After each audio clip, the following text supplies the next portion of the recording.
हमारे इस वीकली श्रील प्रभुपाद कथा में। तो हम श्रील प्रभुपाद की कथा को आरंभ करने के पहले श्रीमद् भागवत में से एक श्लोक और तात्पर्य पढ़ेंगे।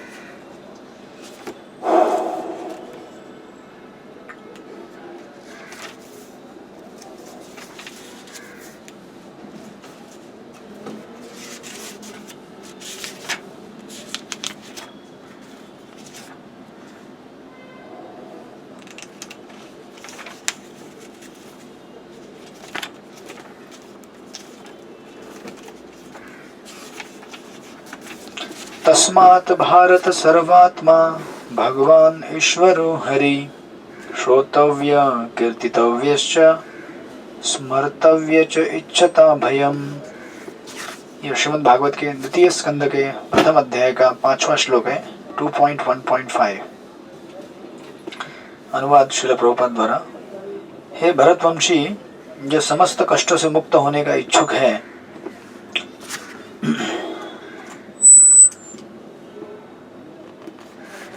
उसे उन भगवान का श्रवण महिमा गायन तथा स्मरण करना चाहिए जो परमात्मा, नियंता तथा समस्त कष्टों से रक्षा करने वाले हैं।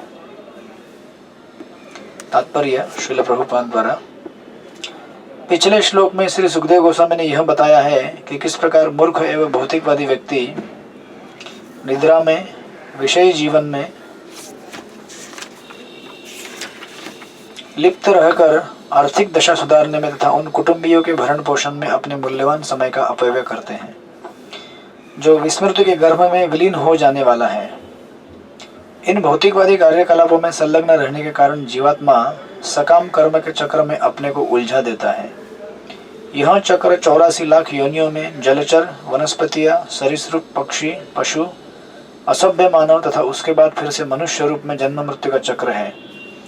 और यह मनुष्य जन्म ही सकाम कर्म के चक्र से छूटने का सुअवसर है। अतः यदि कोई इस विषय चक्र से मुक्ति चाहता है तो उसे कर्मी नहीं बनना चाहिए, अर्थात अपने ही अच्छे या बुरे कर्म के फल का भुगता नहीं बनना चाहिए। उसे अपने लिए अच्छा या बुरा कोई कर्म नहीं करना चाहिए, अपितु हर वस्तु के सर्वोच्च स्वामी परमेश्वर के निमित्त ही सब कुछ करना चाहिए। कर्म करने की यह विधि भगवद गीता के 9वें अध्याय के 27वें श्लोक में संस्तुत की गई है, जिसमें भगवान के निमित्त कर्म करने के लिए आदेश है। अतएव सर्वप्रथम मनुष्य को भगवान के विषय में श्रवण करना चाहिए। पूरी तरह छानबीन करके श्रवण कर लेने के बाद मनुष्य को भगवान के कार्यकलापों की महिमा का गायन करना चाहिए। इस तरह वह निरंतर भगवान के दिव्य स्वभाव का स्मरण कर सकेगा। भगवान के विषय में श्रवण तथा उनका महिमा गायन भगवान के दिव्य स्वभाव से अभिन्न है, और ऐसा करने पर मनुष्य सदैव भगवान के सानिध्य में रहेगा।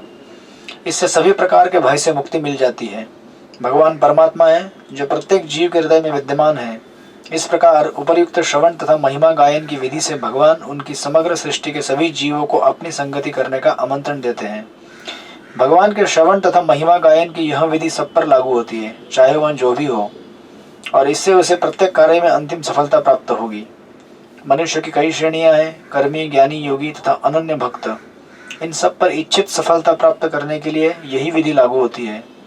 प्रत्येक व्यक्ति सभी प्रकार के भय से मुक्त होना चाहता है और जीवन में सर्वाधिक सुख भोगना चाहता है। इसे प्राप्त करने की सम्यक विधि की संस्तुति यहाँ श्रीमद् भागवत में की गई है, जो श्रील सुखदेव गोस्वामी जैसे महान अधिकारी द्वारा कथित है। भगवान के श्रवण तथा महिमा गायन से मनुष्य के सारे कार्यकलाप आध्यात्मिक बन जाते हैं और इस तरह से भौतिक दुखों की सारी अवधारणाएं पूरी तरह नष्ट हो जाती है। हरे कृष्ण। श्रील प्रभुपाद की जय। तो ये श्रीमद् भागवत के द्वितीय स्कंद के इस 5वें श्लोक में परीक्षित महाराज के प्रश्न का उत्तर देते हुए सुखदेव गोस्वामी हमें भगवान का गुणगान करने के लिए रिकमेंड करते हैं। परीक्षित महाराज का प्रथम स्कंद के अंत में प्रश्न था कि जिस व्यक्ति की मृत्यु निश्चित है, अब मृत्यु तो सबकी निश्चित है, राइट, या फिर जो मृत्यु के करीब आ चुका है मरने के लिए, उस व्यक्ति का कर्तव्य क्या है, उसे क्या करना चाहिए। इस प्रश्न का उत्तर प्रथम स्कंद के अंत में पूछा गया था सुखदेव गोस्वामी को परीक्षित महाराज द्वारा। फिर द्वितीय स्कंद के शुरुआत में परीक्षित महाराज को उत्तर देते हुए सुखदेव गोस्वामी इस श्लोक का उच्चारण करते हैं कि आपको क्या करना चाहिए। अगर आपको किससे दूर होना है, अभय से दूर होना है ना। भय से अगर हमें मुक्त होना है तो हमें उसका आश्रय लेना पड़ेगा जो निर्भय है, राइट। अगर हम चोर का आश्रय लेंगे तो हम डरे रहेंगे। जो चोरी करता है वो डरता है, बराबर है कि नहीं। जो पुलिस के साथ रहता है उसको डर नहीं रहता है, अगर वो चोर नहीं है तो अगर चोर है तो पुलिस के साथ रहने से डर लगता है कि कहीं पुलिस ज़्यादा छानबीन कर दे तो कोई मेरे घर से पैसा निकल ना जाए, एक बोरी भर के अगर कैश निकल गया तो फिर क्या होगा। तो जो चोर नहीं है उसे बिंदास बिना अभय के शांति होती है, लेकिन जो चोर है वो हमेशा भय में रहता है। और यहाँ पे सुखदेव गोस्वामी कह रहे हैं कि अगर भय से मुक्त होना है तो आपको उस व्यक्ति का संग लेना है जो निर्भय है। निर्भय कौन है? एक ही व्यक्ति निर्भय है और वो है भगवान, और भगवान के शुद्ध भक्त। उनका अगर हम आश्रय लेंगे और क्या करेंगे, श्रोतव्य, कीर्तितव्य और स्मर्तव्य, 3 चीजें हैं। भगवान के बारे में सुनना, अगर ठीक से सुनेंगे हम तो ठीक से कीर्तन भी कर पाएंगे नेक्स्ट लेवल। पहला क्या होता है? सुनना। तो हम जब महामंत्र बोलते हैं हरे कृष्ण कृष्ण कृष्ण हरे हरे, हरे राम राम राम हरे हरे, तो हम सुनते हैं, बोलते हैं, सुनते हैं, बोलते हैं, सुनते हैं। और ठीक से सुनेंगे तो ठीक से बोल पाएंगे, ठीक से पुनः सुनेंगे पुनः ठीक से बोल पाएंगे, ठीक से सुनेंगे पुनः ठीक से बोल पाएंगे। और ठीक से नहीं सुनेंगे तो क्या होगा, आपका मन आउट ऑफ ट्रैक चला जाएगा।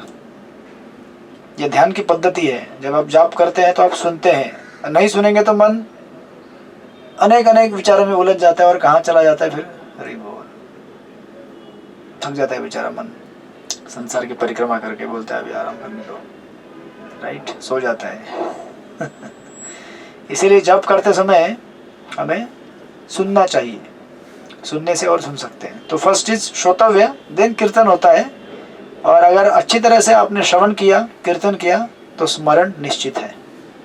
अगर अच्छा श्रवण और कीर्तन होगा तो याद तो आएगा ना भगवान का, क्योंकि जिसके बारे में सुन रहे और जैसे आप कभी कभी मतलब अभी नहीं, पहले करते होंगे, फिल्मी गाने गुनगुनाते आप अपने आप, फिल्मी गाने गुनगुनाते क्या होता है, गाने याद भी हो जाते हैं और उस फिल्म के कलाकार की याद भी आती है, ओ इतना सुंदर कलाकार है वो, इतना अच्छा एक्टिंग करता है। तो कैसे होता है, अपने आप हो जाता है ना, श्रवण कीर्तन करने से हो जाता है, राइट। उसी प्रकार हम अगर अच्छा श्रवण कीर्तन भगवान के बारे में करेंगे तो स्मरण निश्चित ही होगा। This is the way to become Krishna conscious. Proper hearing and उसके बाद proper chanting and that follows proper remembrance.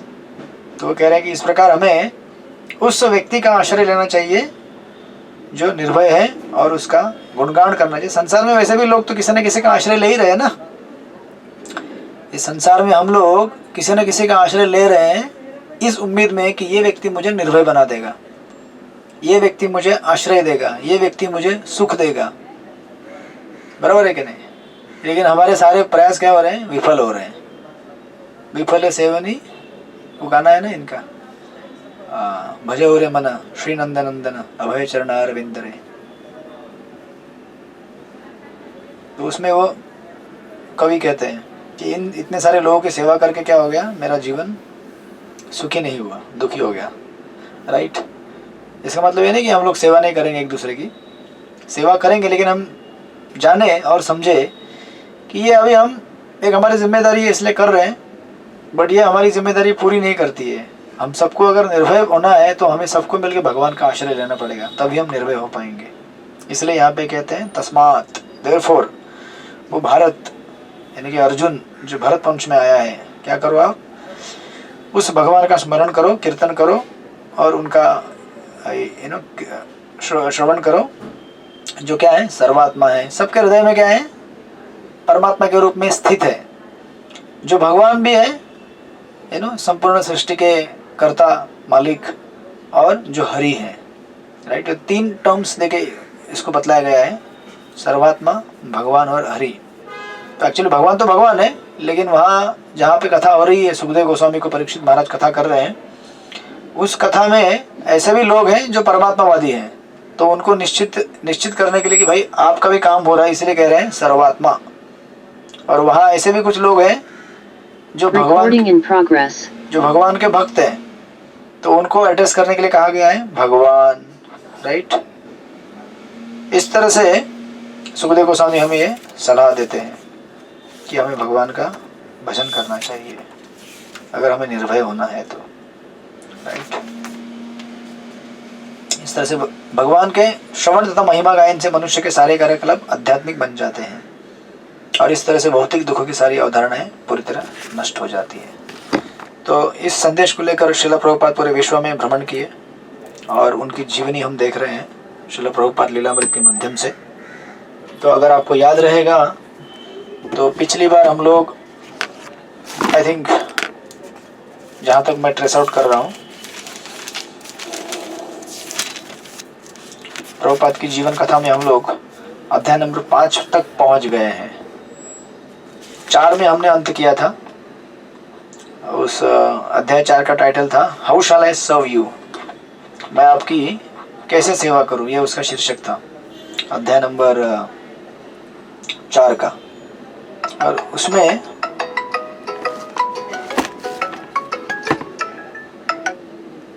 उसमें हमने देखा कि किस प्रकार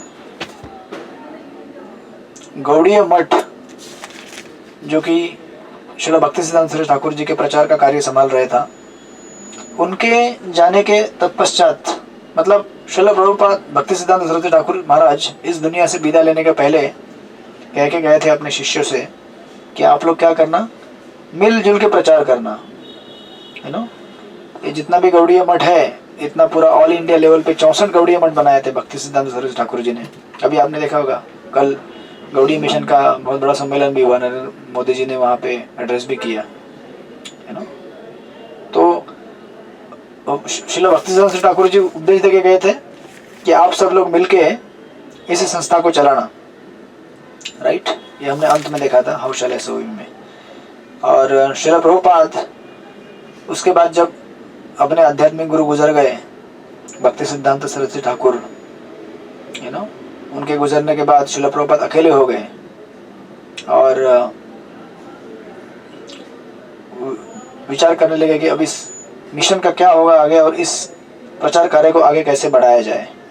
उनके 2 वेल विशर थे श्रील प्रभुपाद के, एक उनके पिताजी और दूसरे श्रील भक्तिसिद्धांत सरस्वती ठाकुर। ये दोनों इस जब जगत से निकल चले गए तो श्रील प्रभुपाद अकेले पड़ गए और दुखी हो गए और सोचने लगे कि आगे क्या करना है। तो इतने में अध्याय नंबर 5 प्रारंभ होता है। अध्याय नंबर 5 जैसे प्रारंभ होता है, इस अध्याय में वर्णन आएगा युद्ध का, जो वर्ल्ड वार हुआ था, है ना।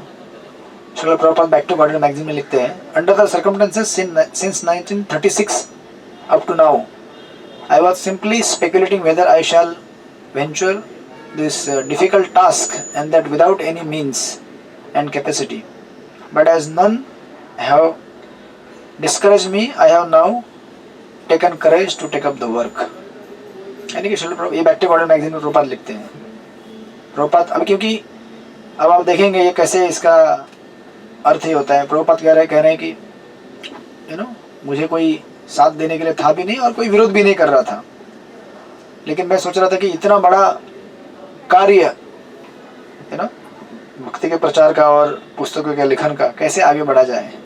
तो जब इस अध्याय की शुरुआत होती है, तो जैसे हमने पिछले अध्याय में देखा कि गौड़ीय मठ, जो 64 गौड़ीय मठ थे पूरे भारत में, जिसको भक्तिसिद्धांत सरस्वती ठाकुर जी चला रहे थे, उनके जाने के बाद एक शब्द हमने देखा था, आगुन जल में, फायर इन द मठ, है ना। जैसे पिता जब गुजर जाते हैं तो घर के जितने भी मेंबर है लड़ाई झगड़ा कर बैठते हैं, कभी कभी देखा होगा आपने, प्रॉपर्टी के लिए। अगर घर में लड़का है, लड़की है या 2 लड़के हैं, तो अरे ये प्रॉपर्टी मेरा है, पिताजी का ये प्रॉपर्टी मेरा है, ये मेरा होना चाहिए इस पर। जबकि पिताजी ने जाते समय ये कहा होता है कि भैया मिलजुल के रहना, शांति से रहना और एक साथ रहकर अपने घर को संभालना। लेकिन कुछ लोग लोभ और लालच में आकर ज़्यादा से ज़्यादा हड़पना चाहते हैं प्रॉपर्टी, तो फिर कॉन्फ्लिक्ट हो जाता है, लड़ाई झगड़ा हो जाता है। तो जिस जैसे भक्ति सिद्धांत ठाकुर जैसे इस दुनिया से विदा लिए, तुरंत उसके कुछ ही दिनों के अंदर क्या हो गया? There was fire in the math. जीवन कुछ चाहिए क्या? क्या चाहिए? कहाँ से लेना है? आ जाओ।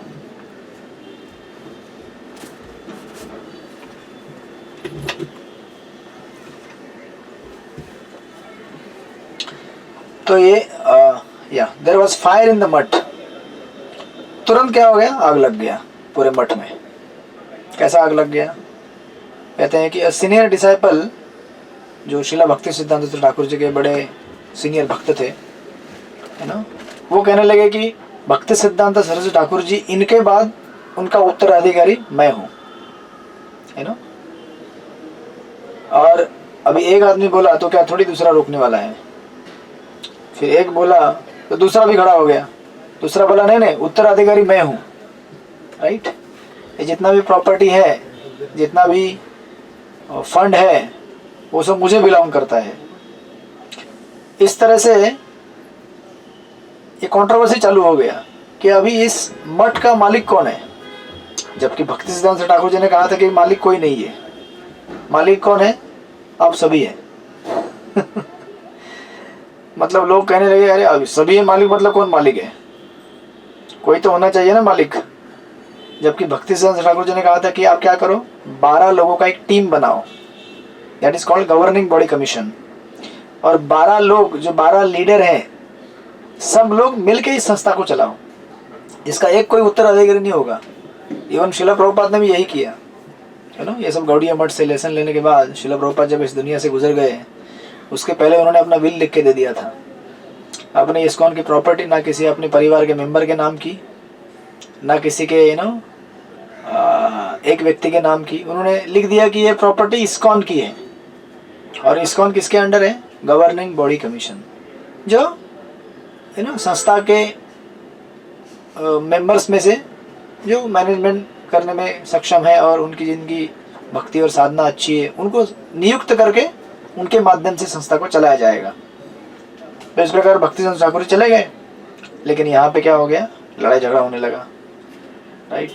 जबकि सरस्वती ठाकुर जी बोले थे कि आप लोग 12 लोगों का टीम बनाकर ये संस्था को चलाना। तो इसमें प्राइमरीली 2 पार्टीज थे। एक पार्टी थी अनंत वासुदेव करके, एक शिष्य थे शिला प्रभुपाद भक्ति सिद्धांत ठाकुर जी के।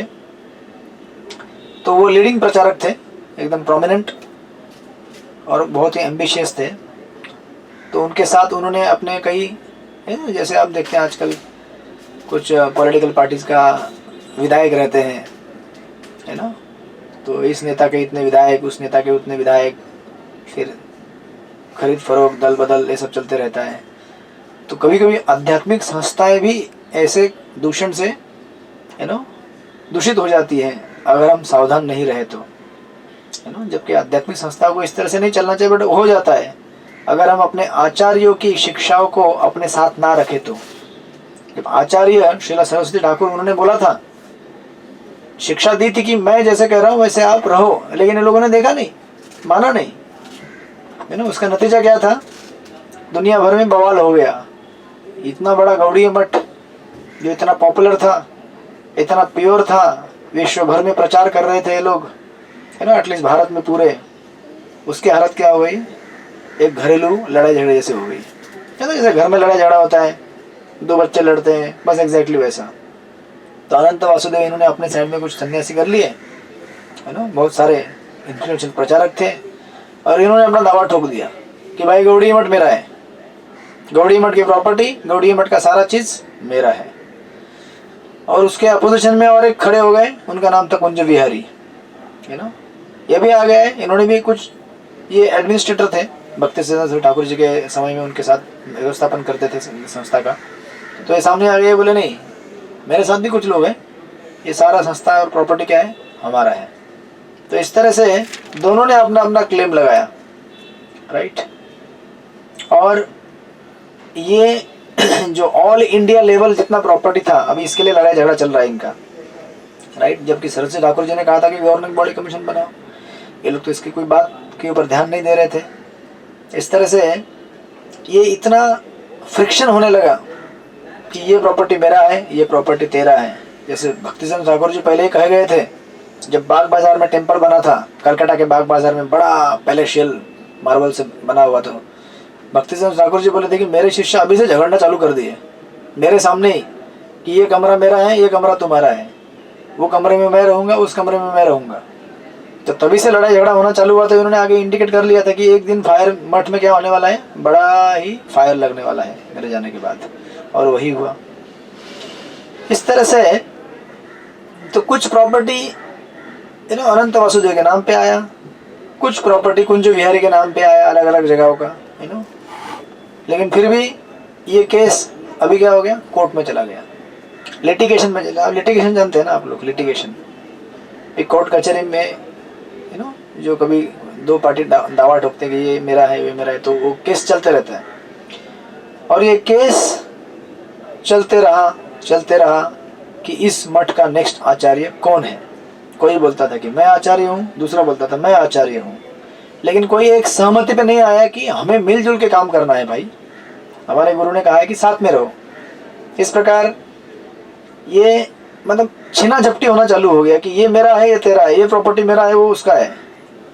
मतलब जैसे एक आम आदमी लड़ता है, झगड़ता है, और इस प्रकार गौड़ीय मठ का सारा प्रचार ठप हो गया। आप प्रचार जब करते, प्रचार में ही इतने संघर्ष होते हमारे, है ना। आपने कोई प्रचार कार्यक्रम चलाया होगा तो आपको पता चलेगा।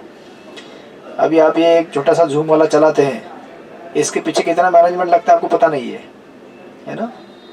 जूम के सब्सक्रिप्शन खरीदने से लेकर स्पीकर को अरेंज करना, टाइम शेड्यूल करना, बहुत सारा व्यवस्थापन रहता है इतनी छोटी चीज़ की, एक घंटे की मीटिंग के लिए। तो विचार कीजिए, एक संस्था जो बड़ी पूरा विश्व पूरा नेशन वाइड प्रचार करती है, उसके पीछे कितना मैनेजमेंट रहेगा। एक मंदिर, एक सेंटर, छोटा कस्बा में चलाने के लिए कितना मेहनत लगता है। तो वो ऑलरेडी इतना मेहनत होता है, इतना अंदर मैनेजमेंट करना पड़ता है, और उसमें अगर इस तरह से कॉन्फ्लिक्ट होना चालू हो जाए तो फिर हरी बोल, सारा क्या हो गया, प्रचार ठप हो गया। अब इतना सब कुछ हो रहा था, और श्रील प्रभुपाद क्योंकि पहले से गौड़ीय मठ से थोड़ा अलग अलग ही रहते थे, अलग इन द सेंस कि श्रील प्रभुपाद का कोई मैनेजरियल पोजीशन नहीं था गौड़ीय मठ में। बॉम्बे में थे तो बॉम्बे में सेवा कर रहे थे, मठ में जाकर सेवा देते थे, अपना डोनेशन देते थे, या फिर प्रीचिंग के लिए कहीं पे लेके जाना है, सन्यासियों को कॉन्टैक्ट्स बना के देते थे और प्रचार करते थे। लेकिन प्रभुपाद खुद गौड़ीय मठ में कोई मैनेजर नहीं थे, उनका कोई भी पोजीशन नहीं था। तो इसलिए श्रील प्रभुपाद अपना बिजनेस, अपना घर और जो भी सहायता कर सकते थे, इस तरह सहायता करके अलग से अलग रह गए। उनको इसमें इस लीगल डिस्प्यूट के अंदर घुसे नहीं। और एक्चुअली भक्ति सिद्धांत ठाकुर जी ने कहा भी था, जब एक बार बॉम्बे में गौड़ीय मठ में उनके शिष्यों ने कहा था कि अरे अभय आप मठ में आके क्यों नहीं रहते, इतना प्रचार कर रहे हैं। तो भक्ति सिद्धांत ठाकुर जी ने कहा था कि नहीं उसको बाहर ही रहने दो वो बाहर ही अच्छा है, अकेले अच्छा है, आपके साथ आने की जरूरत नहीं उसको। जब समय आएगा तो अपने आप खुद वो प्रचार करना चालू करेगा, उसके लिए आपको चिंता करने की जरूरत नहीं है। और अच्छी बात थी कि प्रभुपाद, अच्छी बात भी थी और दुख की बात भी थी प्रभुपाद के लिए कि इस लड़ाई झगड़े में नहीं पड़े। ना ही प्रभुपाद को कोई इंटरेस्ट था इसमें, कि मैं भी कुछ थोड़ा ले लूँ, मैं इतना सेवा दिया हूँ तो गौड़ीय मठ का कुछ पार्ट मुझे भी मिले, ऐसा कुछ प्रभुपाद के मन में विचार था ही नहीं, इसलिए उन्हें कोई टेंशन था नहीं, राइट। तो अभी लेकिन प्रॉब्लम ये था कि भक्ति सिद्धांत ठाकुर जी के उपदेश को पालन करने के लिए अभी प्रभुपाद, उनका उपदेश क्या था प्रभुपाद को कि आप इंग्लिश भाषा में प्रचार कीजिए। उसमें प्रभुपाद को भी कठिनाई होने लगी कि अभी प्रचार कैसे करें, क्योंकि जहां से प्रचार करने का अपना बेस था वही हिल गया, जहां अभी समझो लोगों को मंदिर बुलाना है, उनको दिखाना है कि देखो हमारा ये सेंटर है गौड़ीय मठ का, यहाँ पे भगवान की पूजा होती है। अभी लोगों को कैसे लेके आए वहाँ पे जहाँ पे लड़ाई झगड़े चल रहे हैं, कोर्ट कचहरी चल रही है और दुनिया भर में मामला वायरल हो गया। अभी आज का जमाना होता तो सोचिए क्या होता सोशल मीडिया का। और टाइम तो सोशल मीडिया भी था नहीं इतना, तुरंत ब्रेकिंग न्यूज़ हो जाती, बड़ा ये हो गया, बड़ा वो हो गया। उस टाइम में ऐसी कठिनाई में श्रील प्रभुपाद के लिए तकलीफ था अपने बिजनेस को अपने प्रचार कार्य को आगे बढ़ाना, क्योंकि प्रभुपाद एक्चुअली ज़्यादा इंटरेस्टेड प्रचार कार्य में करते थे। भले अपना उनका बिजनेस था लेकिन he was more interested in preaching. तो उनको आप जानते हैं, जैसे पहले हमने देखा था कि एक ऑब्स्टेकल था उनके फैमिली का। उनकी जो पत्नी थी वो ज़्यादा इंटरेस्टेड नहीं थी प्रचार कार्य करने में, भागवतम का क्लासेस घर में कंडक्ट करने के लिए। तो ये प्रॉब्लम प्रभुपाद को पहले से था ही, लेकिन अभी उसमें एडिशनल क्या हो गया और एक प्रॉब्लम आ गया कि अभी संस्था ही बिखर गई, संस्था ही टूट गई, राइट। तो यहाँ पे सत्संग महाराज लिखते हैं, previously the main obstacle to his preaching had been family commitments and disinterest of the family, but now the obstacle were compounded. अभी और प्रॉब्लम ज़्यादा बढ़ गया, कैसे प्रचार करेंगे अभी। और प्रभुपाद सोच रहे थे अभी क्या होगा आगे, कैसे होगा अभी, और वो कृष्ण का नेक्स्ट प्लान का इंतज़ार कर रहे थे। तो इतने में 1938 को श्रील प्रभुपाद ने क्या किया, बॉम्बे से, क्योंकि बॉम्बे में उनका बिजनेस भी अभी डाउन होने लगा था, तो वहाँ बिजनेस छोड़कर कलकत्ता वापस आ गए। और सतगुरु महाराज लिखते हैं कि उस समय श्रील प्रभुपाद 42 साल के थे, 42 ईयर्स ओल्ड, 42 साल के, अपनी पत्नी और बच्चों के साथ उन्होंने 6 सीताकांता बैनर्जी लेन कलकत्ता में एक घर रेंट पे ले लिया। तो ये बड़ा इन्फ्लुएंशियल जगह था। कहते हैं कि the street was but a narrow lane line on इधर साइड विथ 3 स्टोरी हाउसेस। जैसे वो ग्राउंड +2 या 3 वाले बिल्डिंग रहते हैं, वैसे बिल्डिंगों की रचना थी वहाँ पे। तो ऐसे घर उन्होंने लिया 3 स्टोरी वाला। उसके ग्राउंड फ्लोर में, सॉरी, उनका ऑफिस उन्होंने फर्स्ट फ्लोर में बनाया,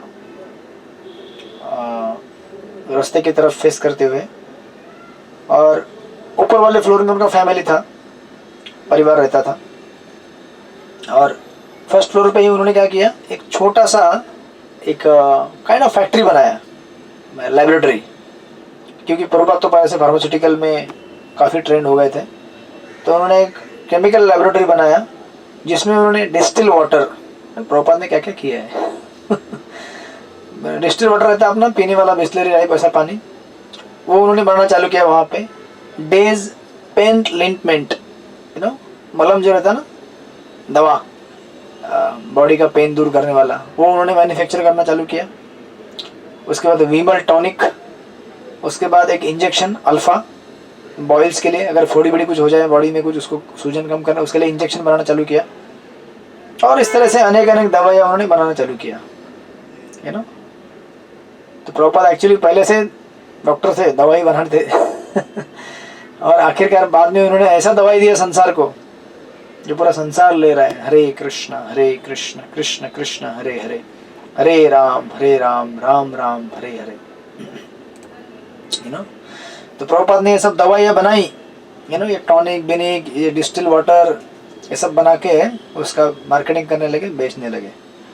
और प्रभुपाद ने क्या किया कि he also utilized a small outbuilding in the rear part of his lab, उनकी बिल्डिंग के छोटे जो भाग रहते हैं ना बिल्डिंग के साइड का, वो भी यूटिलाइज किया अपने इस छोटे से फार्मेसी फैक्ट्री को सेटअप करने के लिए। और उनके आपने देखा होगा लीलामृत में पिक्चर भी है वो, और उन्होंने अपने उस बिल्डिंग के सामने एक बोर्ड लगाया। उस बोर्ड में लिखा हुआ था अभय Charan De and sons, company का नाम लिखते हैं ना आप लोग ऐसा, Abhay Charan De and sons, displaying a picture of mustached Abhay Charan. Prabhupada का फोटो है वो मूछ के साथ, बड़ी लंबी लंबी मूछें हैं, और प्रभुपाद उस फैक्ट्री में प्रभुपाद का फोटो है, नाम लिखा है अभय चरण और सन्स, ऐसा करके उन्होंने अपना एक लेबोरेटरी खोल दिया, फैक्ट्री खोल दिया वहाँ पे। और कहते हैं कि प्रभुपाद कभी कभी बहुत टाइम अकेले काम करते थे, और कभी कभी 1-2 सर्वेंट लोगों को काम पे लगाते थे। उनका काम क्या था, ये सब पानी वानी मैन्युफैक्चर करना और उसको क्लाइंट के घर घर तक पहुंचाना। He will deliver his glass jugs of distil water to agents. कौन कौन थे, बंगाल कंपनी, ग्लूकोनेट, ये सब अलग अलग उनके कस्टमर्स है, उनको जाके डिलीवरी देते थे। और उन्होंने एक ब्रोशर भी बनाया जैसे आप बनाते हैं ना, दुकान आप खोलते हैं तो होटल का मेनू लिखते हैं, तो उन्होंने भी अपना एक मेनू कार्ड बनाया, ब्रोशर, उसमें लिखा हुआ था एडवर्टाइज में, days paint liniment good for relieving gout rheumatism and all pains. में लिखा था दवाई, है ना, दर्द दूर करने के लिए, हर प्रकार की वात से होने वाली और जो भी दर्द है वो इसको दूर करेंगी। और इस तरह से प्रभुपाद अपने ब्रोशर को लेकर, और उसमें और भी लिखा है, प्रभुपाद ने उस ब्रोशर में लिखा था, इन सारी दवाइयों का जब आप इस्तेमाल करेंगे तो आपको क्या सावधानी रखनी है। अगर दवाई का अच्छा इफेक्ट आपको आपके ऊपर करना है तो उसमें लिखा था, Awais brochure directed that in addition to using Day's pain lintment, one refrain from alcohol, all sorts of drinking, intoxication habits, food and drink should very simple and innocent food। Prabhupada ने 4 नियम भी लिख दिए उसमें। बोले आपको मांसाहार नहीं करना है, नशा नहीं करना है, अल्कोहल नहीं पीना है, सिगरेट विगरेट नहीं पीना है, और एकदम साधारण खाना खाना है, सिंपल अपना दाल चावल सब्जी, दूध ताक शर्करी इससे बना हुआ। और इस तरह से अपना ब्रोशर उन्होंने एडवर्टाइज किया कि आपको अगर दवाई का ज़्यादा इफेक्ट चाहिए तो इन चीज़ों से परहेज करना पड़ेगा आपको। जो कि प्रभुपाद ने बाद में जाकर पूरे विश्व को दिया है दवाई। इस तरह से प्रभुपाद कलकत्ता में 6 सीताकांता बैनर्जी लेन में अपना बिजनेस सेटअप किया और बिजनेस चलाने लगे। बट एक्चुअली देखा जाए तो भक्ति अपने सतस्वरूप महाराज कहते हैं कि प्रभुपाद ने बिजनेस बनाया और बिजनेस को सक्सेस भी मिला, लेकिन प्रभुपाद का दिल उसमें नहीं था। प्रभुपाद का दिल उसमें क्यों नहीं था? क्योंकि प्रभुपाद बिजनेस में ज़्यादा इंटरेस्टेड नहीं थे। प्रभुपाद क्या करना चाहते थे, उनका हार्ट था प्रचार में। लेकिन अभी क्या है, 42 साल के थे, फैमिली था, बच्चे थे, तो इनका केयर लेना है, इसलिए केयर ले रहे थे, राइट। बट उनका हार्ट ज़्यादा करके अपने प्रचार कार्य में और लग रहा था। खास करके उनको राइटिंग करना था, भक्ति सिद्धांत ठाकुर जी ने उनको कहा था कि बुक लिखना है, आपको इंग्लिश भाषा में प्रचार करना है, तो उसके ऊपर उनका ज़्यादा ध्यान था। तो उस जहाँ पे प्रभुपाद रहते थे 6 सीताकांता लेन में, उसके आसपास के पड़ोसियों का इंटरव्यू यहाँ पे सतस्वरूप महाराज ने लिखा है। एक उसमें से पड़ोसी थे चांदी मुखर्जी। चांदी मुखर्जी जो कि उनके पड़ोस में रहते थे, वो कहते हैं जो कि वहाँ पास के बिहारी स्टेट में से थे, कहते हैं कि he was interested only in devotional activities and he did his business only to maintain his family. He didn't seem interested in the profit motive in accumulating money और बिकमिंग अ रिच मैन।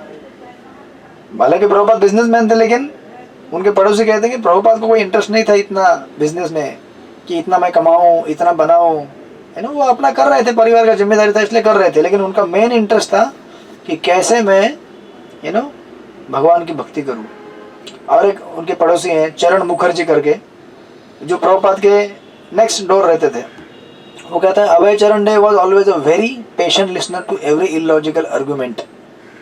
तो प्रभुपाद को ऐसे कई लोग मिला करते थे, और कभी तर्क करते थे बिना शास्त्र के आधार पर। ये चरण मुखर्जी खुद कहते कि मैं खुद ऐसे अनेक चीज़ें लेके जाता था उनके पास बात करने के लिए कि सिद्धांत शास्त्रों के ऊपर, लेकिन प्रभुपाद चुपचाप सुनते थे। खास करके लिखते हैं ये चरण मुखर्जी कि नथिंग एजिटेटेड हिम, उन्हें कोई ज़्यादा परेशान विचलित नहीं कर सकता था। वो कैसे रहते थे, शांत रहते थे, और हमेशा हमें भगवान के बारे में बताते थे, और हमेशा खास करके भगवान कृष्ण के बारे में कहते थे, राइट। इस तरह से उन्होंने अपना गीता ट्रांसलेशन का काम भी चालू किया था और अपना साथ में बिजनेस देख रहे थे। और जब आगे वर्णन यहाँ पे आता है कि उनके आसपास पड़ोस का वातावरण कैसा था, तो प्रभुपाद का जो घर था और घर के नीचे, घर के फर्स्ट फ्लोर में उनका ऑफिस था, उसके सामने रास्ता था, एक्टिव लोग खेलते थे वहाँ, बच्चे खेलते थे सब, बड़ा बिजी स्ट्रीट था। प्रभुपाद अपने धोती कुर्ता में रहते थे, और उस समय भारत का ड्रेस वो हुआ करता था 1930s में। बाद में धीरे धीरे लोग करप्ट होना चालू हो गए, but that was the dress. Dhoti kurta में रहकर प्रभुपाद अपने बाहर जो आंगन में बच्चे खेलते थे, शोर शराबा होता था, वो सब चलता रहता। प्रभुपाद अपना दुकान संभालते थे और अपने आध्यात्मिक ग्रंथों का अध्ययन करते रहते थे, राइट। इस तरह से श्रील प्रभुपाद वहाँ पे 6 सीताकांता बनर्जी लेन में रहकर अपना जीवन व्यतीत कर रहे थे। और वहाँ की स्पेशलिटी, मतलब लोग उस समय इतने गॉड कॉन्शियस हुआ करते थे। एक यहाँ पे वर्णन दे रहे हैं श्रील प्रभुपाद सरस्वती ठाकुर कि in those days for a person in Calcutta to be interested in God was not unusual. बहुत सारे लोग भक्ति भावना में रहते थे। तो उनके एक नेबर थे, उनका नाम था अब्दुल्ला, मुस्लिम थे, बोतल मर्चेंट थे, बोतल वगैरह उसका व्यापार करते थे, बहुत रिलीजियस थे। और प्रभुपाद ने एक दिन उनको पूछा, जो कि है ना पहले बहुत गरीब थे वो अब्दुल्ला, बाद में पैसा कमा कमा कर अमीर हो गए थे। तो प्रभुपाद ने एक दिन पूछा उनको कि अच्छा आप आगे जाके क्या करोगे, इतना सारा पैसा आप जो कमा रहे हो उस पैसे से क्या करोगे। तो अब्दुल्ला कहने लगे कि मेरे पास और थोड़ा ज़्यादा पैसा हो जाएगा ना तो मैं एक मस्जिद बनाऊंगा, है ना।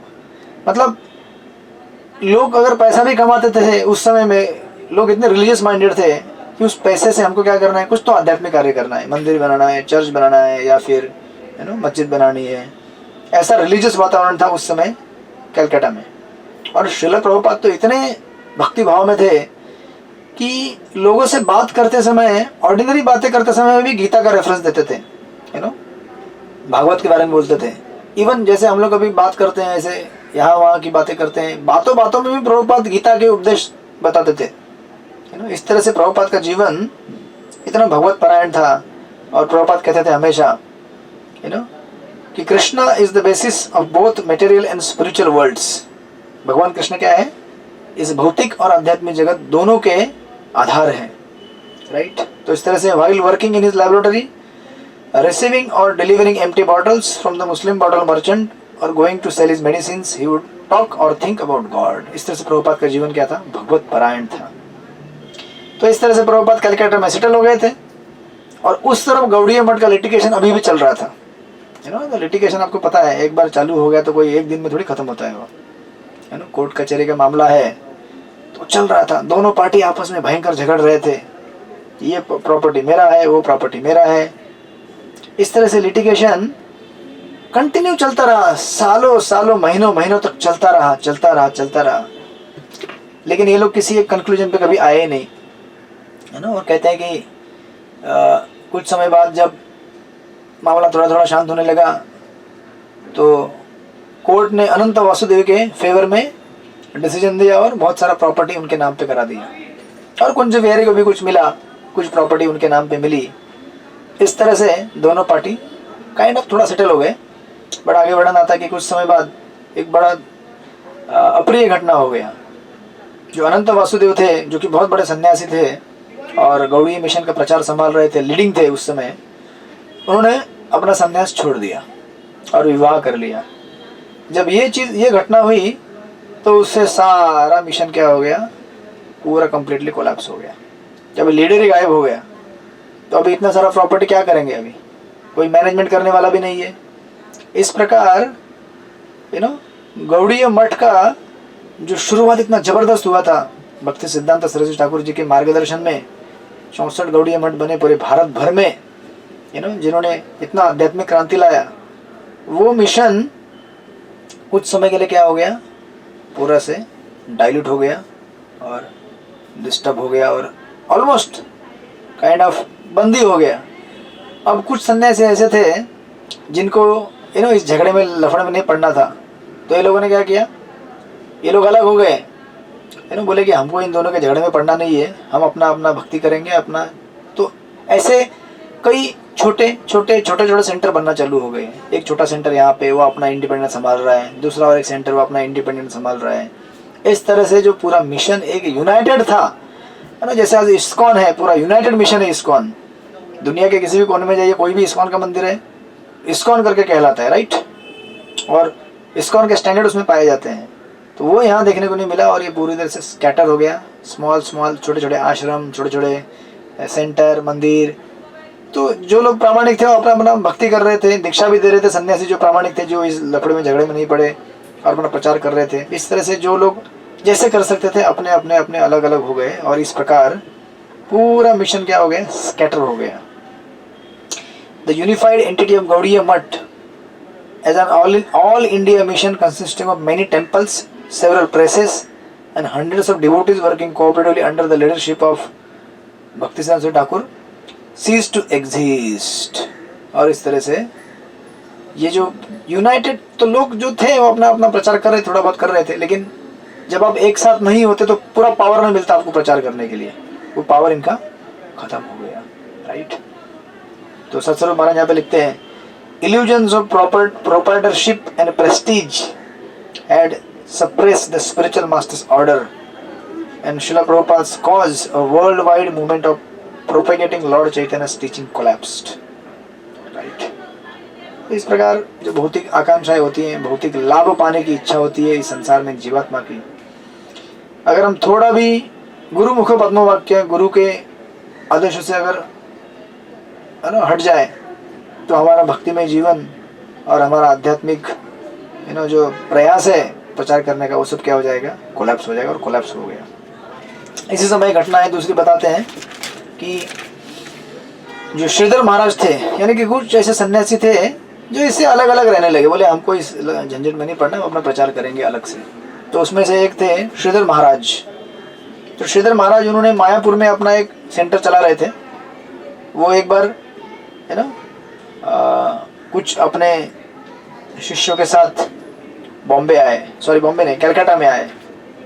जो बॉम्बे में श्रील प्रभुपाद को पहले मिल चुके थे, तो कलकत्ता में आए, 6 सीताकांता लेन में, वहीं पे प्रभुपाद को मिले और उन्होंने कहा कि अच्छा हम कुछ यहाँ पे रूम रेंट पे लेना चाहते हैं, और यहाँ पे कुछ प्रचार करना चाहते हैं। तो प्रभुपाद ने कहा ठीक है। उनके बिल्डिंग में जो भी रूम्स थे अवेलेबल, उन्होंने उनको रेंट पे दिया, 20 रुपये rent per month, 2nd floor पे, और वहाँ पे वो लोग रहने लगे। तो ये सन्यासी क्या करते थे, ट्रैवल करते थे, मायापुर जाते थे, मायापुर से कभी कलकत्ता आते थे, और वहाँ पे रहकर ये लोग अपना अपना वहाँ पे प्रचार करने लगे। तो ये सन्यासी जो थे वो वहीं पे आके अपना खुद प्रसाद बनाते थे, खुद अपना सब कामकाज करते थे और प्रचार भी करते थे। और उन्होंने इस सेंटर का छोटा सा नाम रखा, अभी भी है वो कलकत्ता में, देवानंद सरस्वती मठ करके उसका नाम रख दिया। तो ये श्रीधर महाराज का एक रिप्लाई था, जो लड़ाई झगड़ा कर रहे थे लोग उनको, कि देखो भाई, अगर हम मिलके अगर प्रचार करने का प्रयास करें तो हमारा कितना प्रचार आगे बढ़ सकता है। मैं एक शुरुआत कर रहा हूँ, आप भी मेरे साथ आइए धीरे धीरे करके। इस प्रकार ये जो सन्यासी थे ये क्या करते थे, प्रचार के लिए निकलते थे कलकत्ता में। तो प्रभुपाद इनके साथ जाते थे, और प्रभुपाद इनके साथ जाके क्या करते थे, मृदंग बजाते थे। प्रभुपाद बहुत अच्छा मृदंग प्लेयर है, पूरे इस्कॉन में तो प्रभुपाद ने मृदंग सिखाया हम सबको। शुरुआत में प्रभुपाद केवल मृदंग बजाने के लिए जाते थे इनके साथ, इन सन्यासियों के साथ, और जाकर उनके कार्यक्रम में जहाँ श्रीधर महाराज लेक्चर करते थे, कीर्तन होता था, वहाँ पे प्रभुपाद मृदंग बजाते थे। और कभी कभी जब एक बार ऐसा हुआ कि श्रीधर महाराज बीमार पड़ गए, तो प्रभुपाद बोले कि मैं जाऊँगा, और खुद गए, खुद लेक्चर भी दिया, कीर्तन भी किया और मृदंग भी बजाया। तो बहुत सारे लोग अप्रिशिएट करने लगे उनको, बोले कि बहुत सुंदर आप सीखे हैं, और लोगों को एक उम्मीद दिखने लगी कि यहाँ से शायद हो सके गौड़ीय मठ का प्रचार फिर वापस रिवाइव हो। तो श्रीधर महाराज अपने मेमोरियल में लिखते हैं कि we did not see Abhay as working very hard for making money, बताइए, हमने कभी देखा नहीं अभय को पैसे के लिए इतना लालायित होते हुए कि अरे पैसा चाहिए, बिजनेस करना है। ठीक है, जितना जिम्मेदारी था घर का कर रहे थे वो, लेकिन उनका अधिकांश समय श्रील प्रभुपाद किसमें बिताते थे, भगवत चिंतन में, और प्लान करने में कि आगे हमको कैसे प्रचार करना है, इस मिशन को आगे कैसे बढ़ाना है। ये श्रीधर महाराज लिखते हैं। और इसी कड़ी में श्रील प्रभुपाद का अभी नेक्स्ट प्लान था कि मैं कुछ लिखूं, खास करके भगवत गीता के ऊपर कमेंट्री लिखूं मैं, क्योंकि भगवत गीता पे कमेंट्री उनको लिखना था। आप देखेंगे भारत में लगभग 600-700 कमेंट्रीज है भगवत गीता की, लेकिन फिर भी प्रभुपाद ने कहा कि मुझे कमेंट्री लिखना है। क्यों? क्योंकि ये जितने भी कमेंट्रीज अभी तक लिखी हुई हैं, या तो वो मायावादी लोगों ने लिखी हुई है, या जिसको गीता के प्रॉपर दृष्टांत में नहीं लिखा गया है, जैसे भगवान कृष्ण अर्जुन को बताना चाहते हैं। तो अभी बुक अगर छापना तो उसके लिए क्या चाहिए, पैसा चाहिए, या प्रिंटिंग प्रेस चाहिए। तो भक्ति सिद्धांत सरस्वती ठाकुर जी, इनका तो पहले से एक प्रिंटिंग प्रेस था, लेकिन प्रॉब्लम क्या था, कुंजू बिहारी जो थे उन्होंने क्या किया, अभी अगर कोर्ट में लिटिगेशन चल रहा है तो कोर्ट केस लड़ने के लिए पैसा चाहिए ना, तो इन्होंने ये प्रिंटिंग प्रेस ही बेच दिया विचार कीजिए, मतलब क्या मतलब था और क्या हो गया। इन्होंने अपने प्रिंटिंग प्रेस को बेच के उसका जो पैसा था उस पैसे से केस लड़ने के लिए लड़ गए। तो अभी प्रेस भी चला गया, अभी प्रिंट कहाँ करेंगे। गौड़िया मठ का जितना था अच्छा अच्छा प्रिंटिंग प्रेसेस वगैरह सब गायब हो गया, राइट। और प्रभुपाद लिखते हैं कि 1939 अभय ने सबसे पहले लिखा इंट्रोडक्शन टू गीतोपनिषद, जो आज हम देखते हैं भगवद गीता के इंट्रोडक्शन में है, वो उन्होंने लिखना चालू किया इंग्लिश में, और उसमें उन्होंने स्टार्ट किया भगवद गीता के ऊपर एक कमेंट्री बनाने का, राइट। क्योंकि भगवद गीता के ऊपर बहुत सारी कमेंट्रीज थी लेकिन परंपरा के अनुसार लिखी नहीं गई थी, इसलिए प्रभुपाद ने उसको पुनः लिखने का प्रयास किया। और प्रभुपाद अपने इंट्रोडक्शन में लिखते हैं इस गीतोपनिषद के कि उनके स्कूल डेज में, मतलब जो बचपन में स्कूल में थे, तो एक एक उन्होंने लेक्चर अटेंड किया था, उसका नाम था विद्या रत्न, एक टाइटल था लेक्चर का, बचपन में उन्होंने सुना था। और देखिए नाम तो इतना स्कॉलरली है विद्या रत्न, लेकिन उसमें जो बालक था जो लेक्चर कर रहा था विद्या रत्न में, वो कह रहा था कि किस प्रकार भगवान नहीं है किस प्रकार भगवान की हमें ज़रूरत नहीं है। अब इसके पीछे लॉजिक क्या है, वो कहता था कि अगर भगवान होते तो भगवान हमारे दुखों को हरने के लिए, हमारे कष्टों को दूर करने के लिए जरूर आज यहाँ पे प्रकट होते। जब भगवान प्रकट नहीं होते हमारे दुखों को दूर करने के लिए, इसका मतलब ये है कि भगवान नहीं है, राइट। ये वैसा लेक्चर कर रहा था विद्या रत्न में, और नाम था इसका विद्या रत्न राइट। अब प्रभुपाद लिखते हैं कि ये विद्या रत्न एक्चुअली भगवान क्यों नहीं है, भगवान तो है, और भगवान को देखने के लिए वैसे आंखें होनी चाहिए, और भगवान को समझने के लिए वैसी बुद्धि होनी चाहिए, राइट। अगर भगवान नहीं होते तो हमारा ही अस्तित्व खत्म हो जाएगा। अगर हम देखेंगे हमारे आसपास की जो भी जितनी चीज़ें हैं जो भी हम आँखों से देख सकते हैं या फिर कानों से सुन सकते हैं, ये सारी जितनी भी चीज़ें सृष्टि में है वो हम में से तो किसी ने बनाई नहीं है, राइट। सब कुछ भगवान के द्वारा निर्मित है। अगर हम बना सकते तो हम ही भगवान बन जाते, लेकिन हम बना नहीं सकते उसको, और जो बनाया है उसको भी जब हम इस्तेमाल करते हैं तो भगवान ही उसको इस्तेमाल करने की शक्ति दे। जैसे आप आँख खोलते हैं तो आपको दिखता है, राइट, कि मेरे सामने ये दिख रहा है, लेकिन उसको देखने के लिए भी सूरज की रोशनी चाहिए। जब सूरज नहीं उगेगा तो आप देख भी नहीं सकते, बराबर है कि नहीं। तो इस प्रकार भगवान तो है डेफिनेटली, लेकिन चूंकि ये जो व्यक्ति था इसकी आंखें क्या थी, भौतिकवाद से चौंधियाई गई थी। जो भौतिकवाद है वो इतना हमारे ऊपर हावी हो जाता है कि उस भौतिकवाद के वजह से हम भगवान को नहीं देख सकते। जैसे सनातन गोस्वामी, इनके इसमें कथा आती है, इस सनातन गोस्वामी एक बार जप कर रहे थे भगवत नाम का, हरे कृष्ण कृष्ण कृष्ण हरे हरे, हरे राम राम राम हरे हरे। और उनके पास एक व्यक्ति आया, उसे पता चला कि सनातन गोस्वामी के पास बहुत बड़ा रत्न है बोले कि स्वामी जी मैंने सुना आपके पास बहुत बड़ा रत्न है, मुझे वो रत्न चाहिए। तो भक्ति सिद्धांत सनातन गोस्वामी बोले हाँ मेरे पास एक बढ़िया रत्न है लेकिन मैं आपको वो तभी दूंगा हाँ। उसके पहले बोले कि वहाँ एक सामने एक डस्टबिन पड़ा हुआ था, बोले जाओ वो डस्टबिन के अंदर वो रखा हुआ है। तो ये महाशय बोले कि अरे अगर रत्न है तो उसको डस्टबिन में क्यों रखा हुआ है, फिर भी चलो डस्टबिन में, तो डस्टबिन से जाके देखते हैं। और उन्होंने खोला तो उनको सही में वहाँ पे डस्टबिन में एक बहुत बड़ा रत्न मिला, हीरा। तो बड़े खुश हो गए, उसको लेके निकल गए बाहर और अपने घर की तरफ जा रहे थे। सनातन गोस्वामी बोले जाओ आप लेके जाओ, मुझे नहीं चाहिए। तो ये व्यक्ति जा रहे थे तो बड़े बुद्धिमान व्यक्ति थे इन्होंने जाते जाते सोचा कि कचरे में फेंका हुआ इतना मूल्यवान रत्न, तो सोचो इसके पास और कितना बड़ा रत्न रहेगा। एक कचरे में घर में जैसे घर में अगर या फिर कहीं हम कूड़ा करकट में फेंकते हैं कुछ चीज़, तो मतलब वो यूजलेस है ना, काम की नहीं है हमारी। अब सनातन गोस्वामी के पास जो चीज़ काम की नहीं है वो इतनी मूल्यवान है, तो इनके घर में खुद के पास कितना बड़ा रत्न रहेगा। तो ये व्यक्ति बुद्धिमान थे, वापस आए, बोले सनातन गोस्वामी को कि अच्छा मैंने सुना है मैं ये विचार कर रहा था कि आपने कूड़ा करकट में ये रत्न फेंक दिया है, हीरा, इसका मतलब आपके पास इससे भी जबरदस्त बढ़िया कोई तो चीज़ होनी चाहिए, अदरवाइज आप ये कचरे में नहीं फेंकते इसको। सनातन गोस्वामी बोले हाँ भाई मेरे पास तो है इससे भी बढ़िया चीज़ है। तो वो व्यक्ति बोलने लगे कि क्या है, मुझे बताएंगे आप। मुझे भी चाहिए हो। तो बोले ठीक है मैं आपको बताऊंगा, लेकिन सबसे पहले क्या करो, ये जो आपके हाथ में जो है ना ये हीरा, इसको जाके पहले यमुना में फेंक के आ जाओ। इसको जब जाके फेंकोगे तभी बताऊंगा, मैंने तो उसके पहले नहीं बताऊंगा। तो ये होती है परीक्षा। आध्यात्मिक व्यक्ति के पास आप जाएंगे, आध्यात्मिक व्यक्ति आपको भगवान के बारे में ऐसे नहीं बताएगा, भगवान की कृपा ऐसे नहीं मिलेगी हमको। जब तक हम ये भौतिकवाद का जो रत्न है, जो हमारे आंखों को पट्टी बांध के रखा हुआ है, जिसकी वजह से हम भगवान को नहीं देख सकते भौतिकवाद की वजह से, उसको हमें पहले त्यागना पड़ेगा। तो एक व्यक्ति ने विश्वास किया और बोला कि यार चलो महात्मा बोल रहे तो झूठ नहीं बोलेंगे, यू नो। तो इन्होंने क्या किया, गए और वो यमुना में रत्न फेंक दिया और वापस आए। बोले स्वामी जी बताइए अब आपके पास कौन सा रत्न है। तो सनातन गोस्वामी बोले हरे कृष्णा कृष्ण कृष्ण हरे हरे, हरे राम राम राम हरे हरे। बोले ये है रत्न। और ऑफ कोर्स उनकी कृपा से, सनातन गोस्वामी की कृपा से उनको समझ में आया कि ये वास्तविक रत्न है।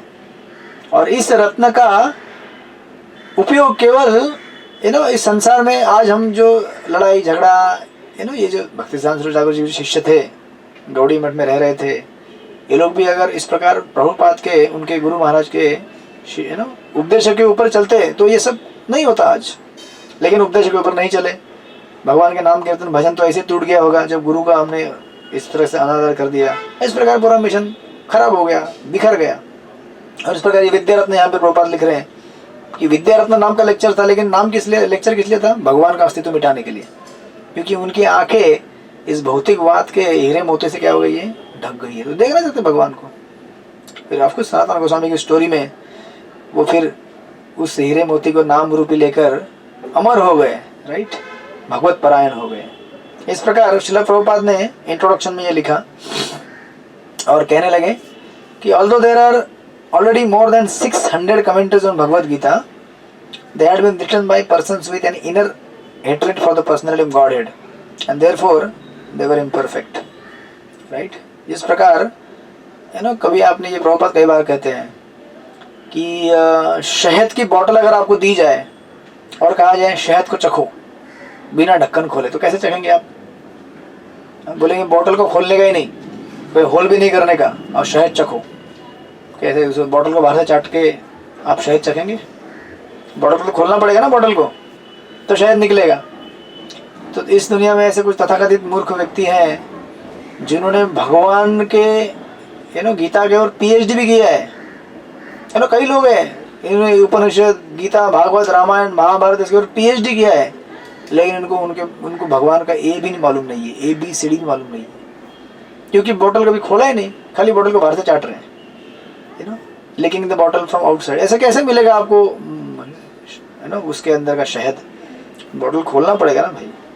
बोतल खोलना मतलब हमें गुरु के उपदेश को मानकर, जिस प्रकार गुरु हमें कहते हैं कि ऐसे जीवन जियो भक्ति में, ऐसे जीवन जियो, हमें जीना पड़ेगा, तब जाके हमको वो एंट्रेंस मिलेगा भक्ति के अंदर, और तब जाके महामंत्र हमारे पर काम करेगा। जब हम 4 नियम पालन करेंगे, निरपराध होकर भगवान के नाम का कीर्तन करेंगे, हरे कृष्ण कृष्ण कृष्ण हरे हरे, हरे राम राम राम हरे हरे, 10 अपराध जो होते हैं नाम में, 11 अपराध, जब इन सबको हम दूर करके जो भगवान का भजन करेंगे गुरु के मार्गदर्शन में, तब जाके हमारा उद्धार होगा। नहीं तो देखिए इतने बड़े बड़े मिशन जो गौड़ीय मठ जैसे चलाए वर्ल्ड वाइड, देखिए विचार कीजिए, पूरे नेशन वाइड मिशन था ये 1930s में। उस समय ऐसा यूनाइटेड मिशन होना मतलब बहुत बड़ी बात है। 64 गौड़ीय मठ विभिन्न भागों में भारत के, इतने पावरफुल गुरु, लेकिन शिष्यों ने उनकी बात नहीं सुनी, उनके उपदेशों पे नहीं चले, तो पूरा मिशन बिखर गया, राइट।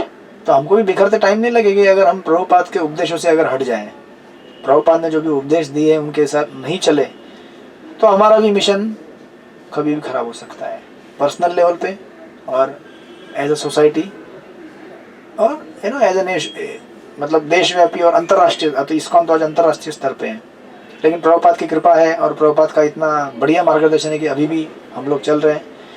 प्रभुपाद ने GBC बॉडी बनाया और सब कुछ, हमारे जो जितने भी सीनियर गुरु हैं इस्कॉन में और प्रचारक हैं, वो इसको चला रहे हैं, और हम उनके साथ कोऑपरेट करके इस मिशन को आगे लेके जा सकते हैं। तो खैर फिर इसको हम आगे अगली सत्र में देखेंगे कि उसके बाद क्या होता है ना, प्रभुपाद किस तरह से आगे प्रचार अपना बढ़ाते हैं और गीता की कमेंट्री को लिखते हैं। हरे कृष्ण। श्रील प्रभुपाद की जय। हरे कृष्ण प्रभु जी। हरे कृष्ण। बहुत अच्छा लगा प्रभु जी। हरे कृष्ण। मतलब सनातन गोस्वामी का अच्छा बताया प्रभु जी, वो डायमंड लेके जा रहा है और आपको क्या चाहिए, असली चीज चाहिए तो ले लो करके, तो उन्होंने भगवान का नाम दिया। यस। तो एक हर एक वाक्य में एक गुड रहस्य है। आप अभी तो अयोध्या जाके आए तो मैं सोचा उसके बारे में बताइए हम। हाँ नहीं, अयोध्या के बारे में बाद में करेंगे। अयोध्या तक पहुंचने के लिए हमको शिला प्रभुपाद मदद कर रहे हैं ना, इसलिए हम लोग शिला प्रभुपाद के बारे में सुन रहे हैं। नहीं सही बात है। Thank you very much. इसे कोई प्रश्न है तो पूछ सकते हैं प्रभु जी से, नहीं तो हम प्रभु जी का आभार व्यक्त करते हुए 3 बार हरि बोल बोलेंगे। हरि बोल, हरि बोल, हरि बोल, हरि बोल। Thank you. अनंत कोटि वैष्णव वृंद की प्रभुपाद की जय। Hare Krishna. Thank you very much Prabhu ji. Hare Krishna. Thank you, धन्यवाद।